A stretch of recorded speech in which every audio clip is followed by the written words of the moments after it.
Playing the dating game tonight at the restaurant, Raymond Blanc decides which couple to dump at 8. But now on BBC Two, it's not easy, but we know it can be done.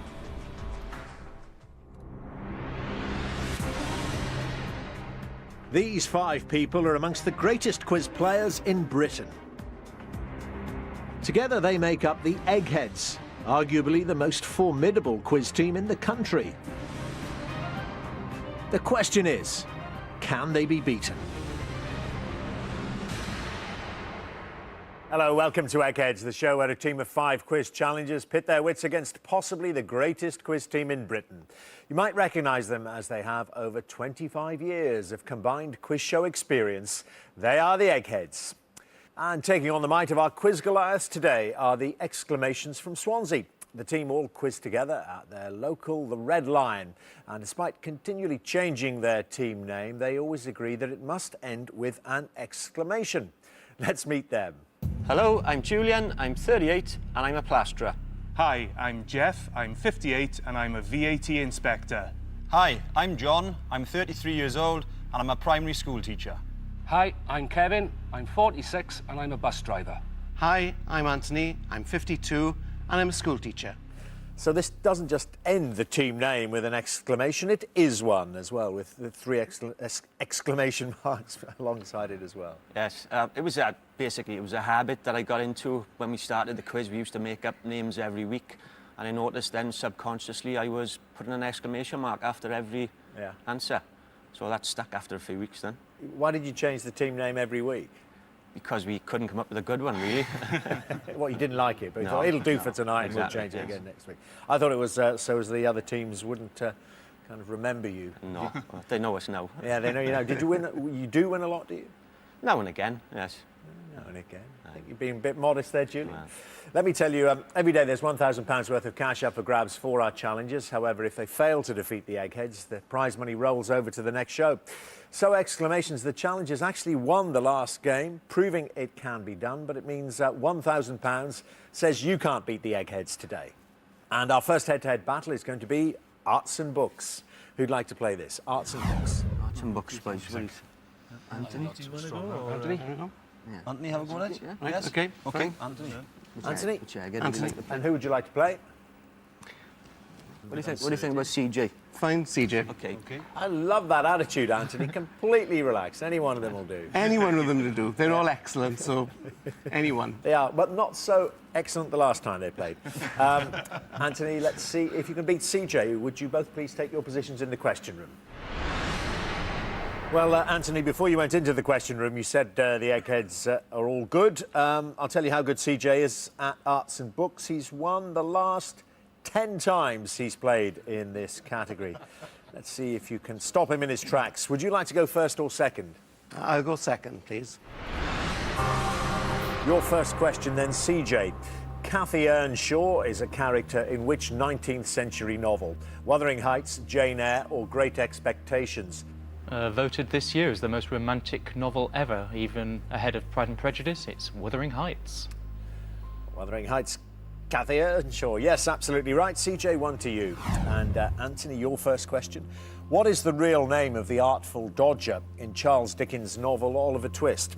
Is it Percy Blakeney, Jack Dawkins or Robin Goodfellow? Well, it's just as well I actually know this one, Dermot. It's Jack Dawkins. Very good. Yes, right answer there, Anthony.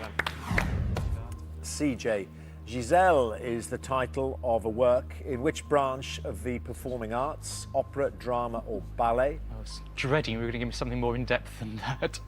It's a ballet. It is indeed a ballet. Yes, well done, CJ. 2 to you. Anthony, second question. In Shakespeare's Othello, how is Desdemona killed by her husband? Drowned, smothered or poisoned? Othello, I haven't read Othello. It wasn't on the syllabus at school. I don't think any of Shakespeare's characters were drowned. I don't think they were smothered, but I believe there were a lot of poisoning going on, so I'll go for poisoned. OK. Haven't come across Othello, but she wasn't poisoned, she was smothered, Anthony. Oh. Smothered by Othello. So nothing there, and a chance for CJ at this point to win it then. CJ, if you get this right, you're through to the final round. CJ, in the early 19th century, who was responsible for introducing American spellings such as colour, I'll say it, color, without the U? Benjamin Franklin, Ralph Waldo Emerson, or Noah Webster? Well, Franklin was dead by then, and we all know about Webster's dictionary, so it'll be Noah Webster, I would imagine. Noah Webster. Dropping the U, who was responsible for it? Noah Webster. It's correct, CJ. 3 out of 3 and an 11th straight victory in arts and books, which means, Anthony, we won't be seeing you in the final round. Would you both please come back and join your teams? Well, one exclamation gone, but plenty of time left to knock some eggheads out.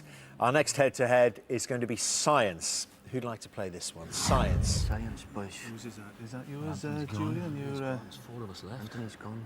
What do you think? You were a pretty good one on science, aren't you? Yeah, I'll try science. You know science, yeah? Who do you think we should play? Go for Chris. Daphne. Daphne, is it? Daphne. I'll play science, please do it. You're going to play Julian? Yes. And who would you like to play against? We'd like to play Daphne, please. OK, you most certainly can. Daphne, would you accompany Julian into the question room, please? Well, Julian, Anthony let the egghead start. Do you want to do that, or do you want to go first? I'd like to go first, please. OK, good luck, Julian. This is your question. What is the name of the petal-less, wind-distributed, cylindrical flower clusters that are common to willow or birch trees? Catkins, sepals, or helicopters? I don't believe that it's helicopters. It's out of catkins and sepals. Catkins is jumping out at me for some strange reason. Well, I'm not 100% sure, but I'll go for catkins, please. Catkins jumping out at you. You don't know for what reason. Just well they did, because it's the right answer. Well negotiated, a difficult question there to give you a perfect start. Daphne, which British imperial liquid measurement is equal to 5 fluid ounces or 1/4 of a pint? Is it a gill, a dram, or a milliliter? Oh, crumbs.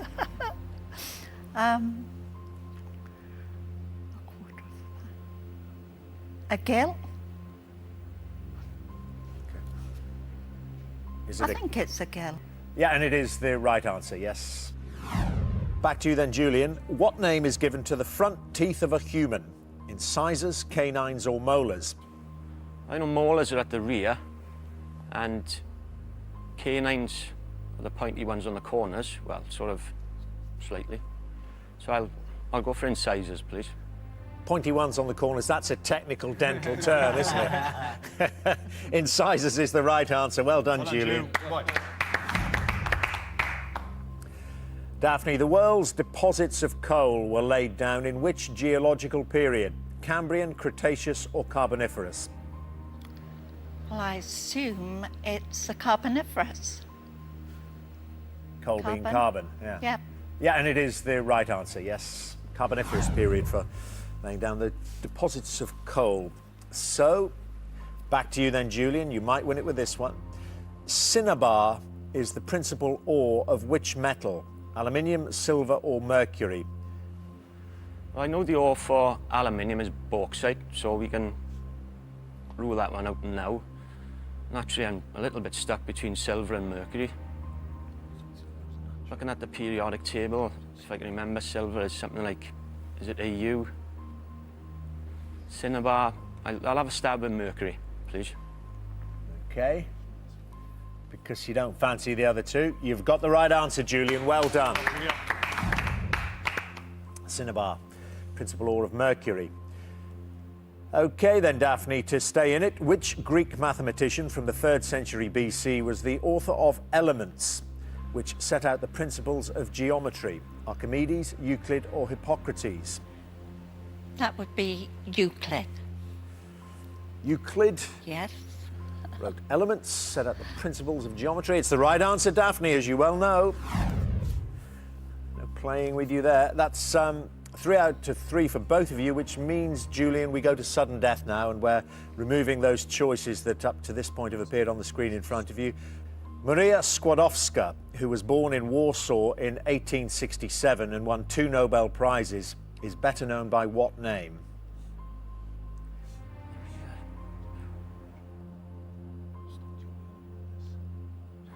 Absolutely nothing coming to me there.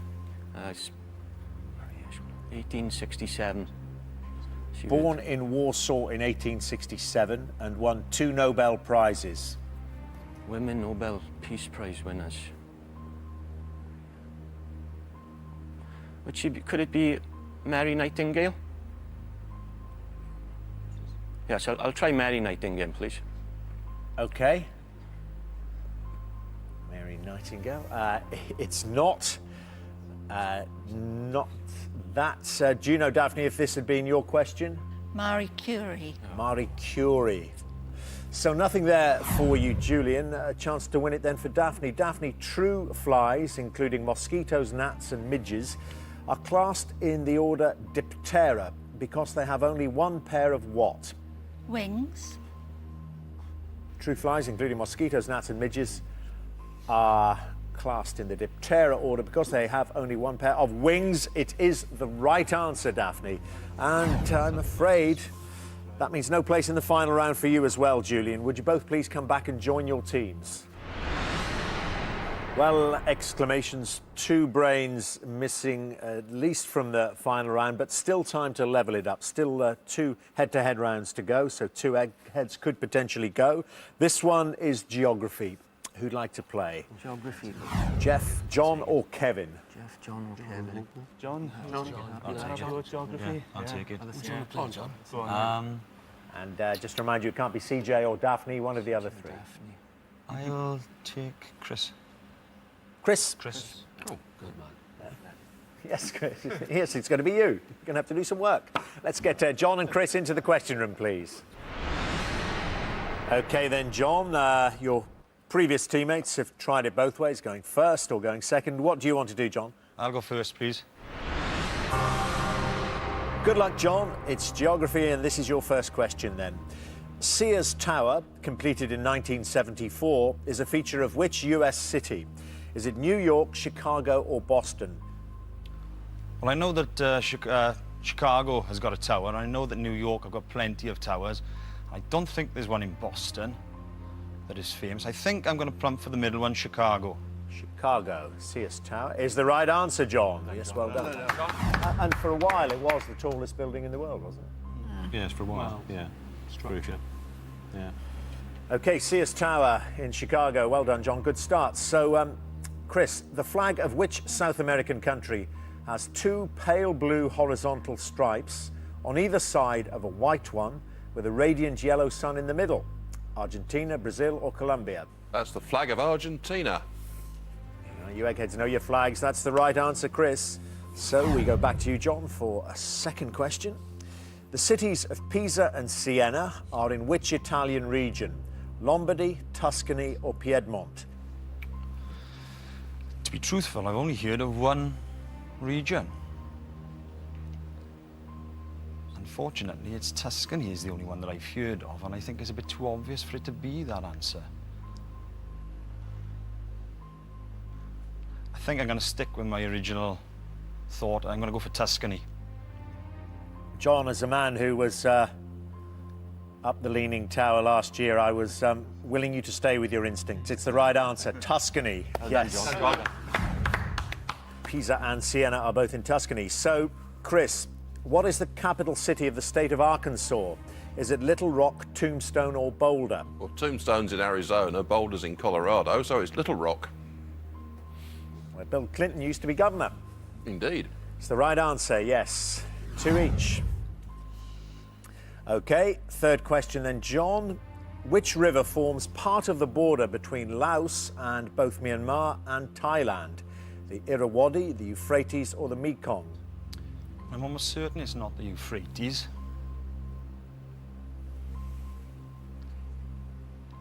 I'm not certain whether or not there's such a river as the Irrawaddy.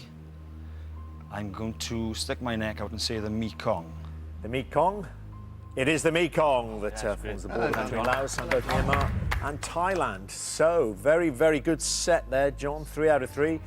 Might be enough to win it if Chris gets this wrong. Chris, which country is geographically situated between Lithuania and Estonia? Is it Latvia, Moldova or Georgia? Well, it's one of the 3 Baltic states. It's Latvia. Good quality round. It's the right answer, Chris. Once again, then, John, we go to sudden death. Here's your question. In 2006, Belfast City Airport was renamed after which Northern Ireland sportsman born nearby 60 years before? I think the most famous sportsman at the time of that era would have been George Best. That's my answer. George Best International. It's the right answer. Yes, the airport renamed. So, Chris, which 3-word name is popularly given to the imaginary line joining the poles that runs for much of its length along the 180th meridian of longitude? Well, it's got a few kinks in it to avoid passing over land for obvious reasons, and it's the International Date Line. Absolutely right, yes, the International Date Line. So another question apiece. This is yours, John. The Coral Sea washes the coastline of which Australian state? I don't think it's Western Australia.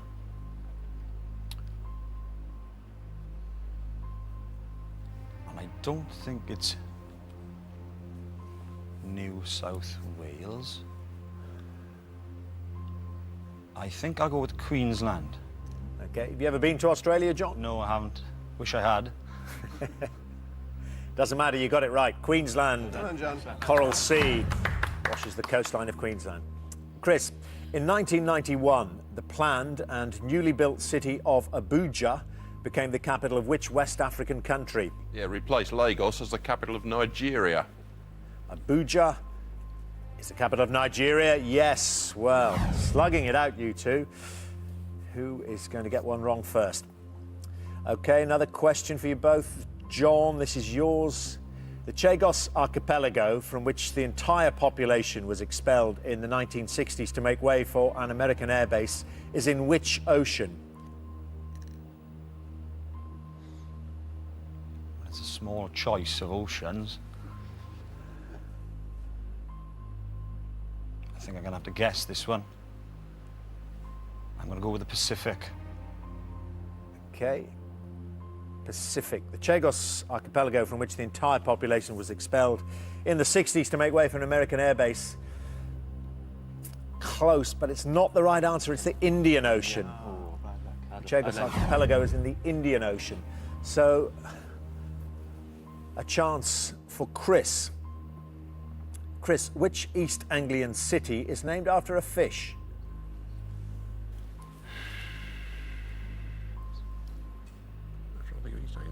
Oh, Ely. From Eels. Yeah. I thought you were going to struggle there. It is the right answer, Chris.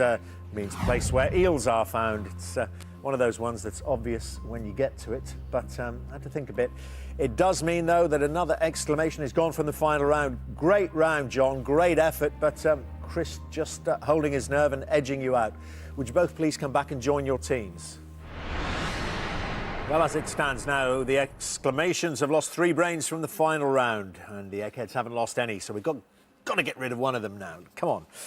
This last head-to-head is entertainment. Who'd like to play? It's Jeff or Kevin? Entertainment. You take it, Kevin. Okay. Yeah. I was thinking you'd like. Who do you want to play? Kevin will play entertainment. So Kevin's going to play entertainment, and Kevin or Judith left on this side. Who do you want to play? I'd like to play my namesake, please, Kevin. Oh, right. It's going to make it easy for me then. Yeah, that'll be it. Kevin against Kevin. Yeah, I won't be able to tell you apart. I know what. I'll put an exclamation mark behind your name, Kevin. So I'll call you Kevin, and it can be Kevin. We'll work it out. Going to have you both into the question room, please. Well, just to sort the Kevins out. Exclamation, Kevin. You're Kevin Davis, aren't you? That's right, yes. So I'll call you Kevin D then, just to make it absolutely clear who's facing the questions. Now, would you like to go first or second? I'd like to go first, please. OK, staying with you then. Kevin D, here's your first question. Which singer was born on the island of Zanzibar in 1946? Freddie Mercury, Elton John or Cliff Richard? 46.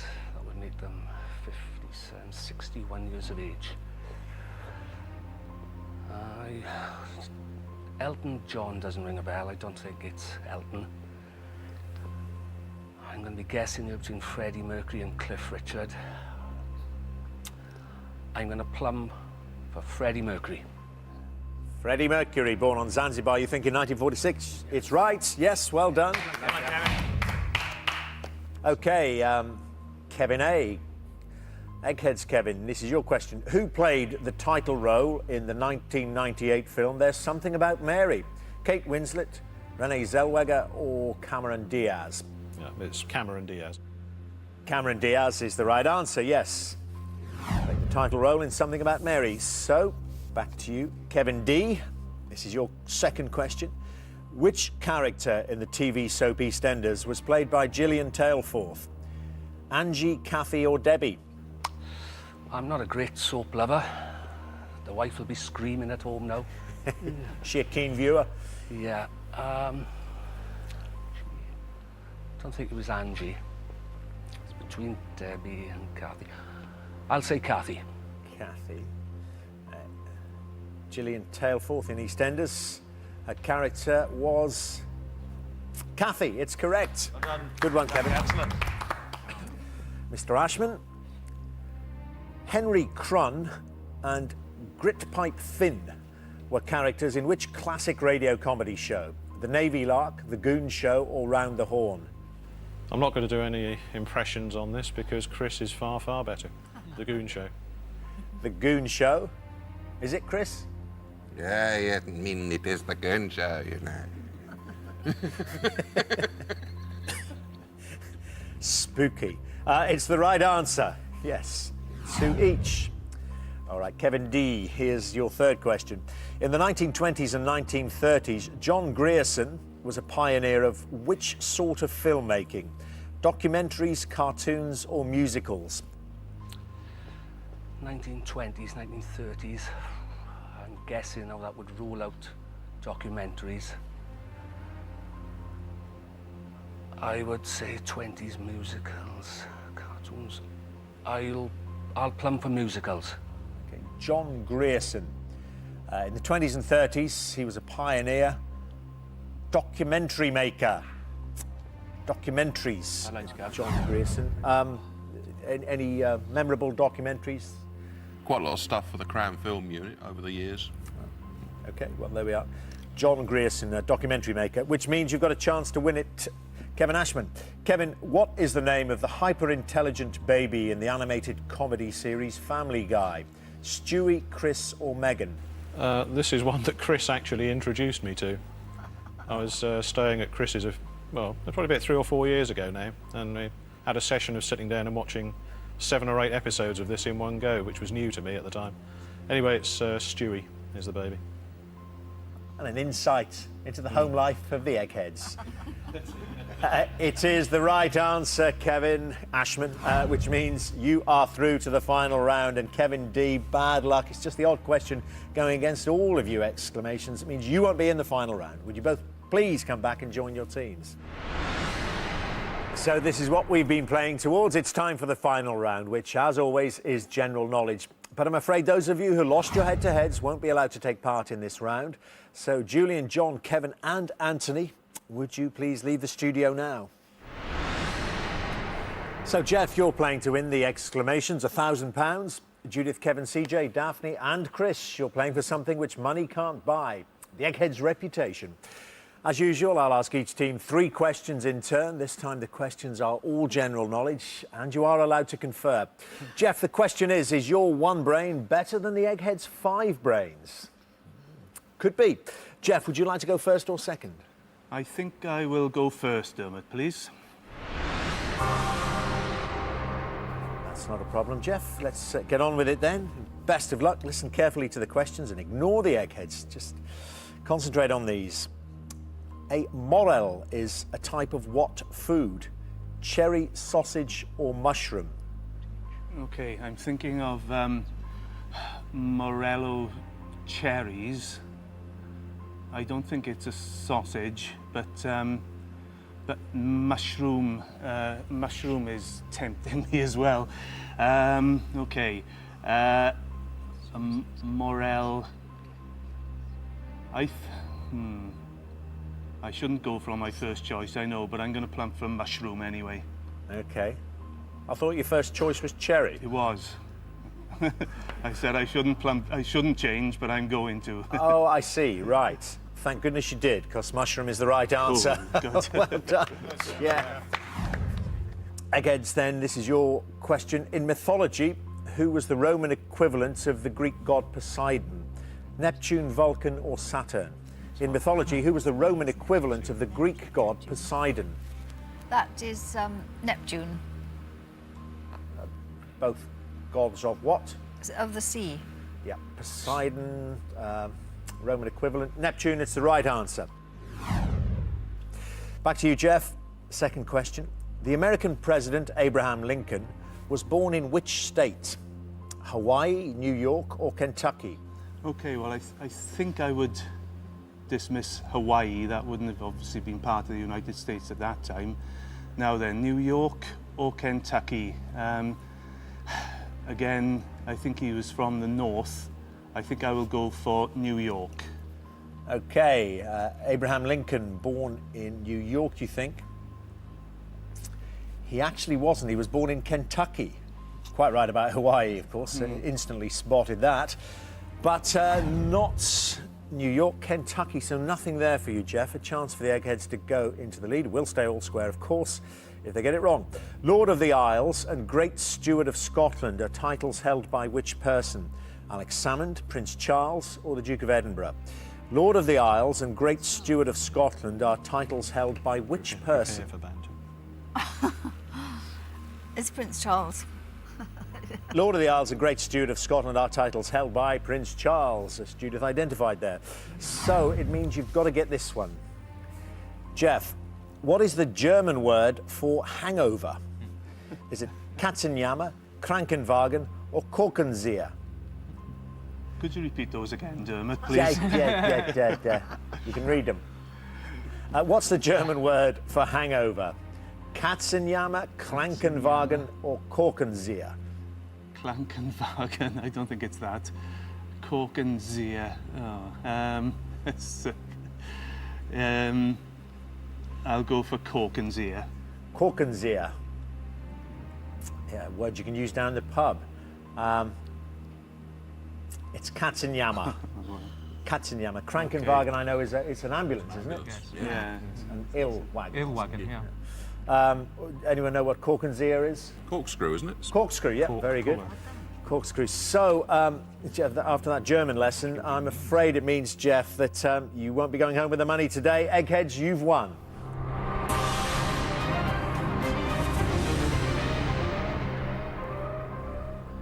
And Chris is inviting us all back after the programme to go around and see a few editions of Family Guy again.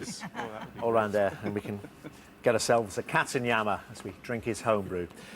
Thank you very much for playing today. But it does mean the Eggheads have done what comes naturally to them, and they reign supreme over Quizland once again.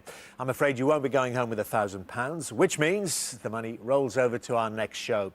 Eggheads, congratulations, back to your winning ways. Join us next time to see if the new challengers have the brains to defeat the Eggheads. £2,000 says they don't. Until then, from all of us, goodbye.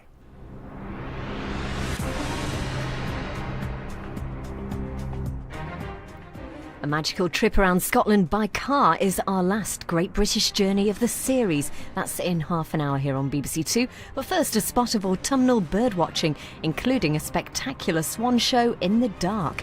Nature's Calendar, next.